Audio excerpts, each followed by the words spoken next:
नमस्कार, मैं हूं सत्यपाल और आप देख रहे हैं CWB हिंदी न्यूज। संवत 1947 विक्रम संवत 2082 आज आषाढ़ मास के शुक्ल पक्ष की नवमी तिथि और दिन शुक्रवार है। तदनुसार अंग्रेजी तारीख 4 जुलाई सन 2025 नवमी तिथि आज शाम 4:32 तक रहेगी। सबसे पहले आज की सुर्खियां।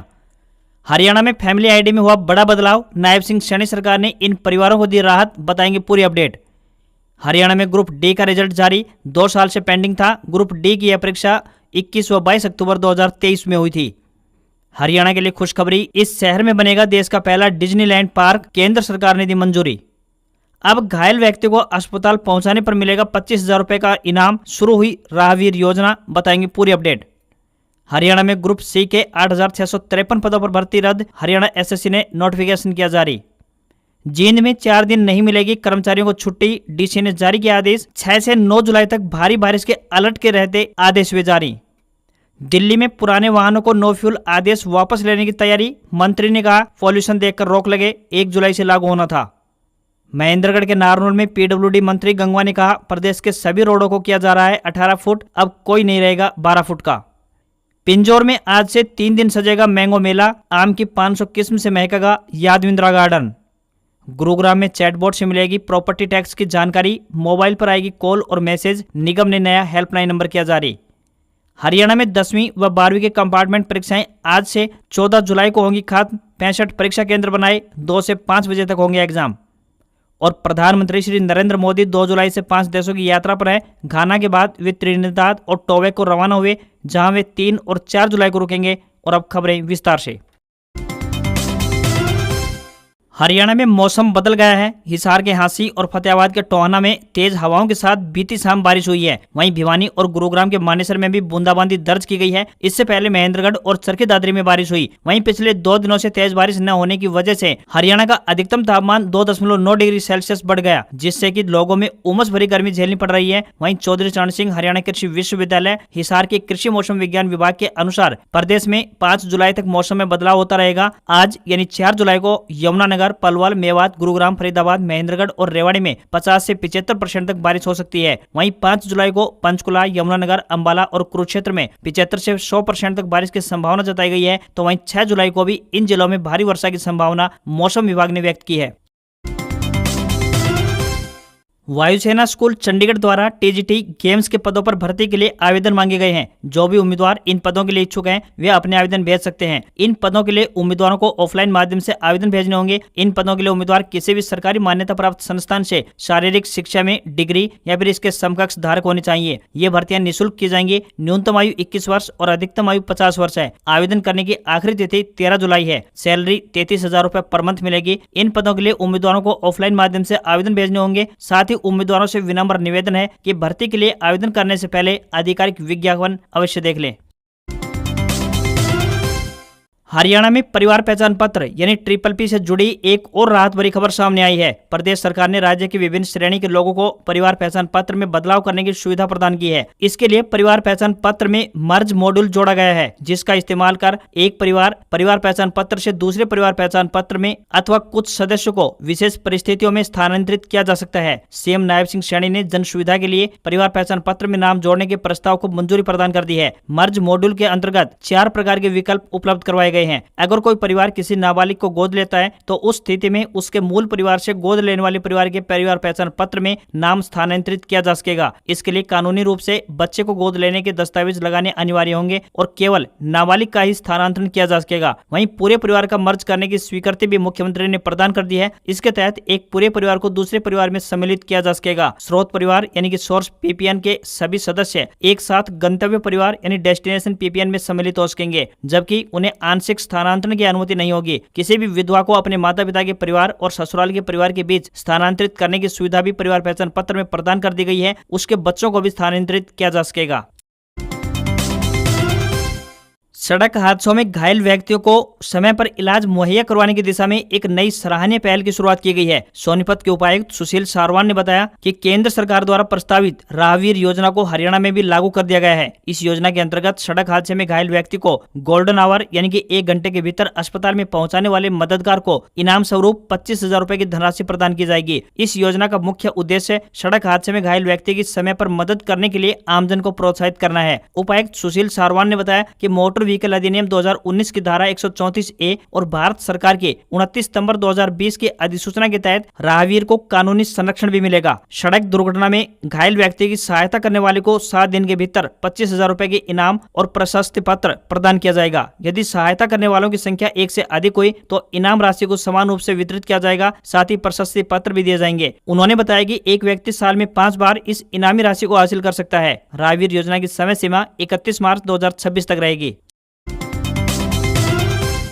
हरियाणा विद्यालय शिक्षा बोर्ड की आज से शुरू होने वाली कंपार्टमेंट परीक्षाओं के लिए कड़ी सुरक्षा व्यवस्था की गई है। बोर्ड ने परीक्षाओं की सूचिता बनाए रखने के लिए 27 उड़न दस्ते भी गठित किए गए हैं और सभी परीक्षा केंद्रों पर धारा 144 लागू रहेगी। विशेष रूप से परीक्षा केंद्रों के 500 मीटर के दायरे में स्थित फोटोस्टेट की दुकानें और कोचिंग सेंटर बंद रखे जाएंगे। वहीं 4 जुलाई से 14 जुलाई तक चलने वाली इन परीक्षाओं में कुल 27,636 विद्यार्थी सम्मिलित होने जा रहे हैं, जिनमें 6,750 छात्र और 4,044 छात्राएं शामिल हैं। प्रदेश भर में स्थापित 65 परीक्षा केंद्रों पर दोपहर 2 बजे से शाम 5 बजे तक ये परीक्षाएं आयोजित करवाई जाएंगी। डॉक्टर पवन कुमार ने बताया कि परीक्षार्थी अपना रंगीन प्रवेश पत्र A4 साइज पेपर पर ही प्रिंट करवाएं तथा वही रंगीन फोटो प्रवेश पत्र पर चिपकाएं जो आवेदन फॉर्म भरते समय अपलोड की गई थी। प्रवेश पत्र पर चिपकाया गया फोटो अपने संबंधित विद्यालय से सत्यापित अवश्य करवाएं। बिना प्रवेश पत्र के परीक्षा केंद्र में प्रवेश की अनुमति नहीं दी जाएगी। परीक्षार्थी प्रवेश पत्र पर दिए गए दिशा निर्देशों की पालना करते हुए परीक्षा आरंभ होने से 30 मिनट पहले यानी आधा घंटे पहले परीक्षा सेंटर पर अवश्य पहुंच जाएं। वहीं परीक्षा के दौरान इलेक्ट्रॉनिक सामान जैसे मोबाइल, कैलकुलेटर, पेजर एवं गैजेट आदि सामग्री का प्रयोग वर्जित है। किसी भी अन्य छात्र के स्थान पर परीक्षा देना एक दंडनीय अपराध है। यदि इस तरह का कोई परीक्षार्थी परीक्षा केंद्र पर पाया जाता है तो उसके विरुद्ध FIR दर्ज करवाई जाएगी। उन्होंने बताया कि प्रवेश पत्र पर QR कोड व विशेष सुरक्षा फीचर लगाए गए हैं। उड़न दस्ते QR कोड को स्कैन करके परीक्षार्थी की फोटो और विवरणों की जाँच कर सकते हैं, जिससे कि फर्जी परीक्षार्थियों पर शिकंजा कसा जा सकेगा।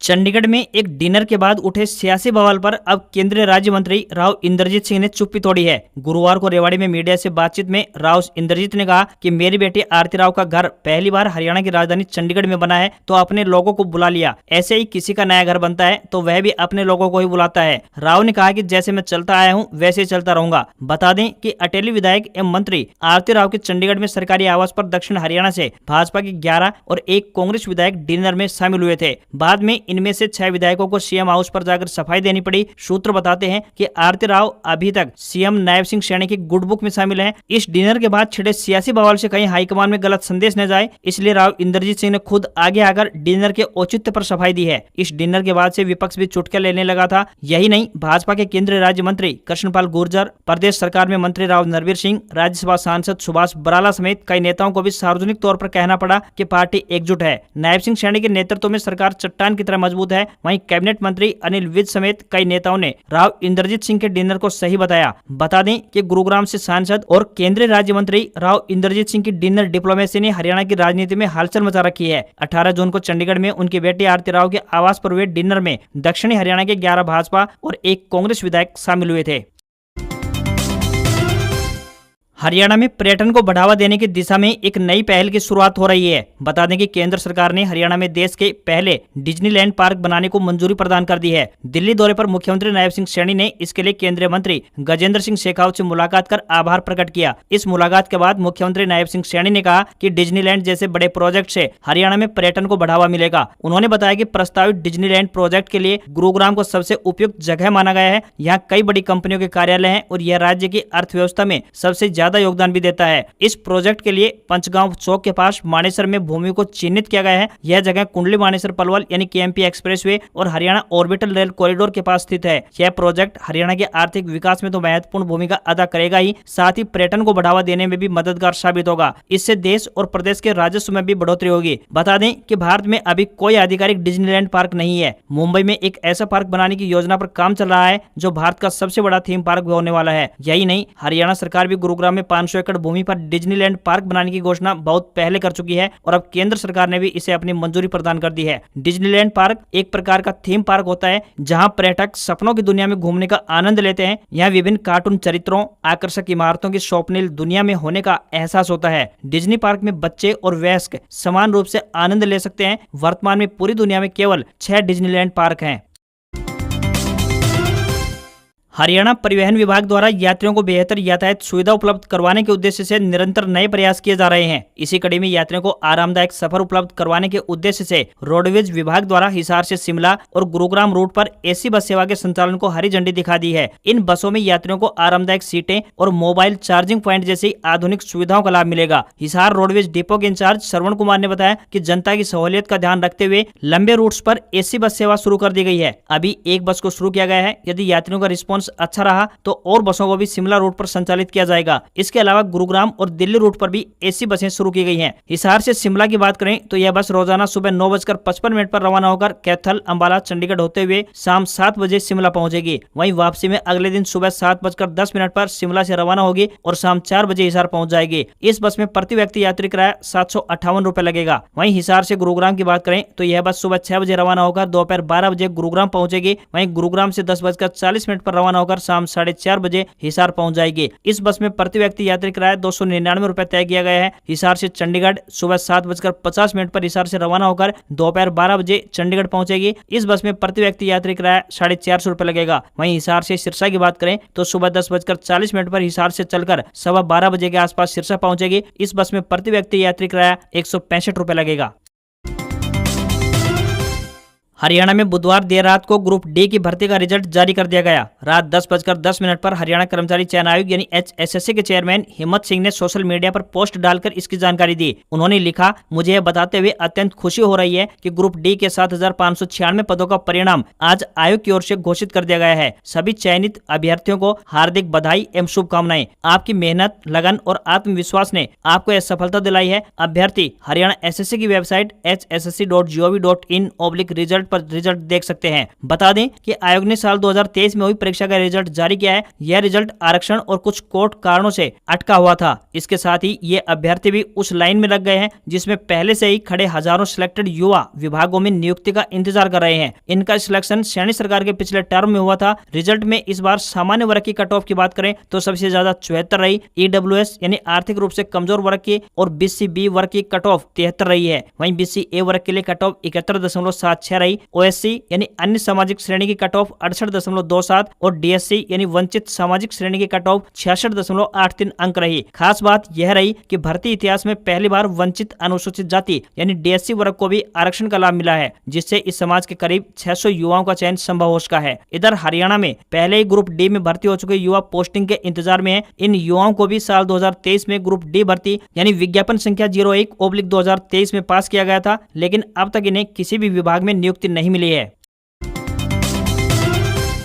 गुरुग्राम नगर निगम अब शहर वासियों को प्रॉपर्टी टैक्स भुगतान से जुड़ी हुई महत्वपूर्ण जानकारी कॉल और मैसेज के माध्यम से सीधे उनके मोबाइल पर भेजेगा। यह नई व्यवस्था चैटबॉट तकनीक के माध्यम से संचालित की जाएगी, जिससे लाखों प्रॉपर्टी मालिकों को टैक्स की बकाया राशि, भुगतान के विकल्प, अंतिम तिथि और सरकार द्वारा दी जाने वाली छूट की पूरी जानकारी सुलभ रूप में मिल सकेगी। नगर निगम गुरुग्राम के अतिरिक्त आयुक्त यश जालुका ने बताया कि यह पूरी प्रक्रिया आधिकारिक रूप से नगर निगम द्वारा शुरू की जा रही है और इसके तहत कॉल और मैसेज एक निर्धारित नंबर 01414 324817 से भेजे जाएंगे। प्रॉपर्टी मालिकों को उनकी प्रॉपर्टी पर बकाया टैक्स की राशि बताई जाएगी। UPI, नेट बैंकिंग, क्रेडिट या डेबिट कार्ड और निगम कार्यालय में स्थित नागरिक सुविधा केंद्र आदि माध्यमों से भुगतान के विकल्प साझा किए जाएंगे। टैक्स भुगतान की अंतिम तिथि की भी जानकारी दी जाएगी ताकि समय रहते भुगतान किया जा सके। वहीं सरकार द्वारा दी जा रही किसी भी टैक्स छूट की जानकारी भी इसमें सम्मिलित होगी। संदेह की स्थिति में चैटबॉट के माध्यम से जानकारी प्राप्त की जा सकेगी। यह संपूर्ण प्रणाली नगर निगम गुरुग्राम की आधिकारिक और स्वीकृत सेवा है, जिसका उद्देश्य टैक्स संग्रह में पारदर्शिता और सुविधा बढ़ाना है। साथ ही नगर निगम ने नागरिकों से अपील की है कि वे आने वाले कॉल और मैसेज पर ध्यान दें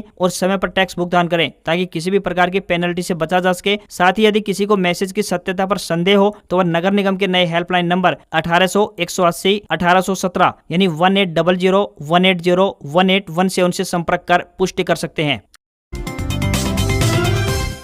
हरियाणा के पूर्व सिंचाई मंत्री डॉक्टर अभय सिंह यादव ने केंद्रीय मंत्री मनोहर लाल खट्टर से उनके दिल्ली आवास पर मुलाकात की। डॉक्टर अभय सिंह यादव ने इस मुलाकात के विषय में बताया कि यह एक शिष्टाचार मुलाकात थी, जिसमें महेंद्रगढ़ जिले की विभिन्न विकास परियोजनाओं की वर्तमान प्रगति के बारे में अवगत करवाया। उन्होंने बताया कि मनोहर लाल खट्टर ने अपने मुख्यमंत्री काल में महेंद्रगढ़ जिले को अनेक परियोजनाएं दी गई है, जिनमें मेडिकल कॉलेज, लॉजिस्टिक हब, भूजल रिचार्ज की बड़ी बड़ी परियोजनाएं एवं सड़कों का विस्तृत ढांचा प्रमुख रूप से उल्लेखनीय है। पूर्व मंत्री ने इन सभी प्रोजेक्ट्स की वर्तमान स्थिति की जानकारी दी तथा इन परियोजनाओं को प्रभावशाली ढंग से लागू करने के लिए अपने सहयोग का आश्वासन भी दिया। डॉक्टर यादव ने कहा कि माननीय मनोहर लाल खट्टर के मुख्यमंत्री रहते हुए महेंद्रगढ़ जिले के विकास का विशेष ध्यान रखा गया और पिछले 10 साल में इस जिले को अत्यंत दयनीय सूखाग्रस्त स्थिति से निकालकर समृद्ध और विकसित किसानी की स्थिति में लेकर आए हैं। आज दोहान और कृष्णावती नदी के सूखे क्षेत्रों में पानी डाला जा रहा है तथा ग्रामीण क्षेत्र के सभी जोहड़ और तालाबों को भरकर समस्त जिले में भूजल स्तर को विकसित करने में मनोहर लाल खट्टर की मुख्य भूमिका रही है। इसी तरह बशीरपुर, घाटाशेर एवं तलोट में बन रहे लॉजिस्टिक हब भी माननीय मनोहर लाल खट्टर जी की ही देन रही है, जो आने वाले समय में इस समस्त क्षेत्र का कायाकल्प करने जा रही है। इसी तरह कोरियावास में बनकर तैयार हुआ मेडिकल कॉलेज भी उन्हीं के आशीर्वाद से संभव हो पाया है। डॉक्टर यादव ने उम्मीद जताई कि यह कॉलेज जब पूर्ण रूप से काम करना प्रारंभ कर देगा तो इस जिले के लोगों को इलाज के लिए दिल्ली, जयपुर या फिर अन्य स्थानों पर नहीं जाना पड़ेगा।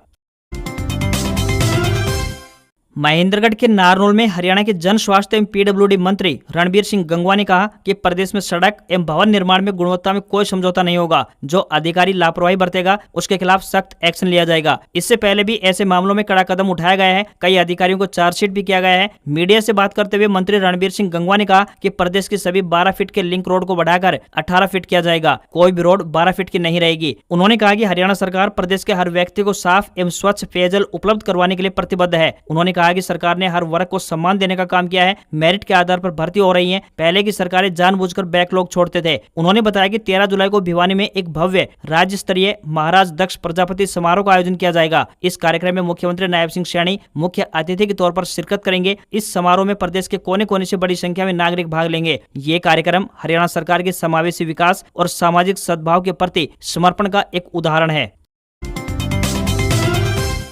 हरियाणा स्टाफ सिलेक्शन कमीशन यानी HSSC ने 8,653 पदों पर सरकारी भर्ती रद्द कर दी है। कमीशन ने इनके भर्ती विज्ञापन वापस लेने का नोटिफिकेशन भी जारी कर दिया है। सरकार की ओर से कैंसिल की गई ये सभी भर्तियां ग्रुप C से जुड़ी हुई हैं। नोटिफिकेशन में लिखा है कि हरियाणा सरकार की ओर से 16 मई को जारी आदेश के अनुसार इन भर्तियों के विज्ञापन को वापस लिया गया है। CET 2025 के एग्जाम के बाद ही इन भर्तियों को लेकर दोबारा विज्ञापन जारी किया जाएगा। आयोग ने इस आदेश में एक शर्त भी लगाई है। इसके अनुसार रद्द की गई भर्तियों के जो उम्मीदवार पहले से जारी विज्ञापनों के अनुसार पात्र थे, उन्हें दोबारा विज्ञापित पदों के लिए पात्र माना जाएगा। हालांकि सरकार ने ग्रुप C के 133 पदों पर भर्ती को नहीं रोका है। इसकी एक वजह यह भी बताई जा रही है कि विधानसभा चुनाव से ठीक पहले साल 2024 में इन भर्तियों को निकाला गया था। इन भर्तियों को लेकर विपक्षी दलों द्वारा सवाल उठाए गए थे, जिसके बाद ये भर्तियां विवादों में आ गई थी। हरियाणा सरकार की ओर से ग्रुप C की इन भर्तियों का विज्ञापन साल 2024 में जारी किया गया था। जो भर्ती रद्द की गई है उन भर्तियों में पुलिस भर्ती, माउंटेड आर्म्ड पुलिस भर्ती, forester, draftsman civil, network assistant,